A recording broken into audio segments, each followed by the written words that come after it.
Hey, it's Dave Nimick with Keller Williams. I'm excited to bring to you the actual complete 2021 full market update for the city of Chicago. So this includes all stats and all numbers for the city as a whole and for a lot of the most popular neighborhoods. So without further ado, let's get rolling. So in this report, we are going to be going through the sales numbers, certainly supply and demand, the actual increase or in a few cases decrease in values, days on market, and sales to list ratio. So all in all, 2021 was a very strong year, but let's go through the details.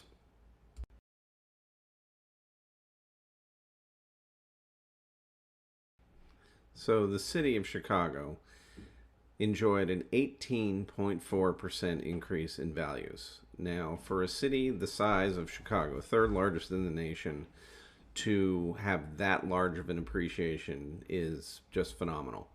I've been doing this 22 years and I've never seen that jump in values in 1 year. And I don't know that the city has ever seen that large of a jump. So just awesome. Market time down by a third. Demand up, of course, and sales to list ratio up as well. So condos didn't have quite the same jump in prices, but close to 8%, which is great. Demand was up. There are a lot more condos that sold. Market time actually was a little bit longer across the entire city for condos.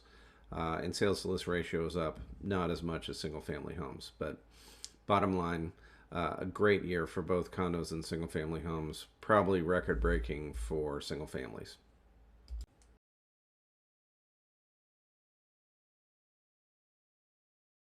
Lincoln Park, pretty much from the very beginning of the year, has been having a monster year. So, as you can see by the all greens, that's all positive. Supply was down, demand was up, prices are up over 10% for single families, market time down by a quarter, and sales to list ratio is up. So, very nice. And for condos, also demand was up very close to 50% as well. Prices are up just shy of 5%. Market time is down. So there's really no downside to anything that Lincoln Park had to report. Single family homes had larger appreciation, which is not abnormal. That's what I'm seeing in most of the neighborhoods. But just a very solid year all around, start to finish for Lincoln Park.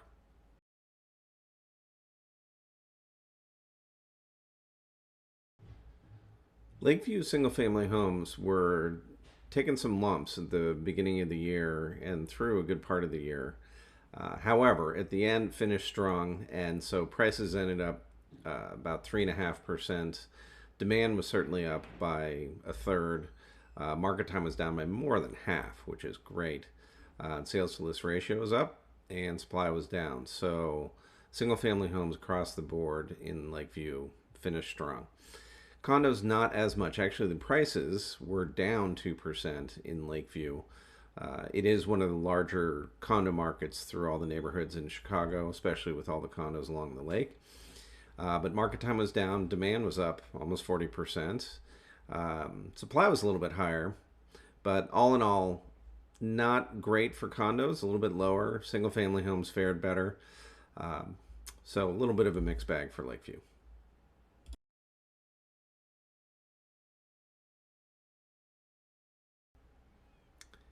MLS area 8022, better known as Bucktown and Logan Square neighborhoods. Single family homes finished above 10% with 11% appreciation, with demand being up a good 25% ish. Market time down over 25%, and sales to list ratio was up, so that was good. They did have a little bit higher supply than they did the previous year. The condo market also fared very well, not to the same levels per se, but prices were up 4.5%, 5%, and demand was up over a third. So, and supply down, all the other ancillary numbers were solid. So, condos up not as much as single family homes, but all in all, a very solid year for this area to round it out.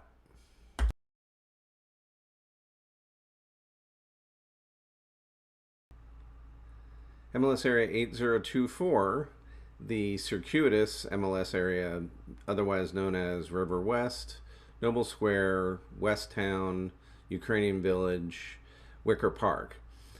This area had a very solid year. Prices were up, not as much as some other areas. Single-family homes saw the prices go up about 4%. Demand was certainly up by a third. And supply was down, so all those numbers were good. And market time was down. With all those other numbers generally being positive, you're going to see sales to list ratio up, which it was. Condos barely eked out a positive number, up less than half of 1%. Demand was up, though, and supply was down, and market time was down slightly. So all in all, a good year for condos, a little bit better year, but all in all, positive in every category for this MLS area.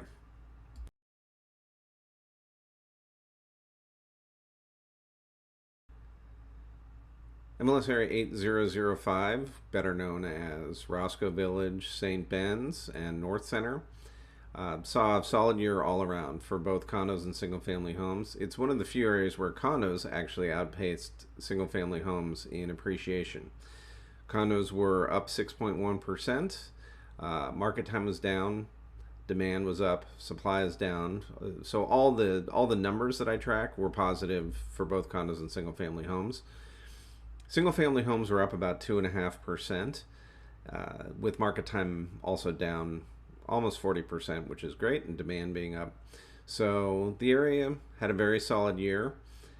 No complaints at all, but one of the few where condos actually had a little bit better year than single families.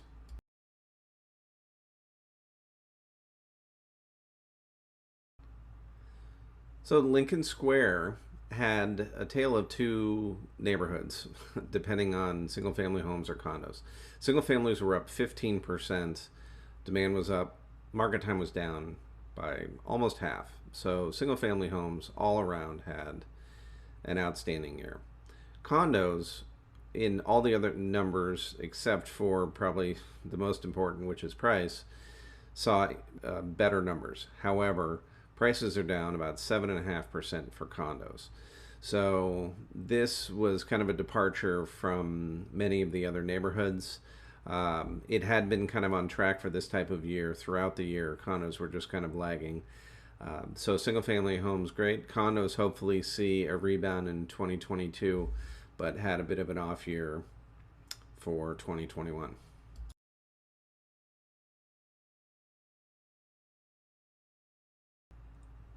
MLS Area 8028, which is the WestLoop, University Village, Little Italy. For condos, actually the prices ended up being over 12% over 2020, which is great. Demand was up more than 50%, close to 60%. Awesome numbers there. And sales to list ratio was up slightly. Surprisingly, actually, supply. There were more homes for sale last year than the year before, and market time actually lasted a little bit longer. However, on the whole, actually a very solid year in the two most important areas, which is demand and prices. So that's good to see.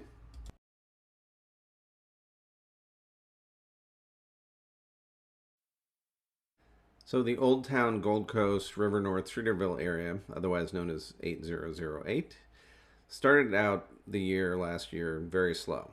However, picked up a head of steam and finished with actually 3.9% appreciation, which was very good, especially from where it started, and had a huge jump in number of sales, up almost 56%. So that was great numbers, and the two most important ones. There was slightly more supply, and market time was a little bit longer. But all in all, ended up being a good year for this area. So that puts a cap on 2021 real estate for the city of Chicago and many of its most popular neighborhoods. If you do have any questions about what I discussed here, or if you'd like more information about what your home is worth, please reach out to me at dave@thenimicteam.com. So thanks for watching, and here's to a fantastic 2022.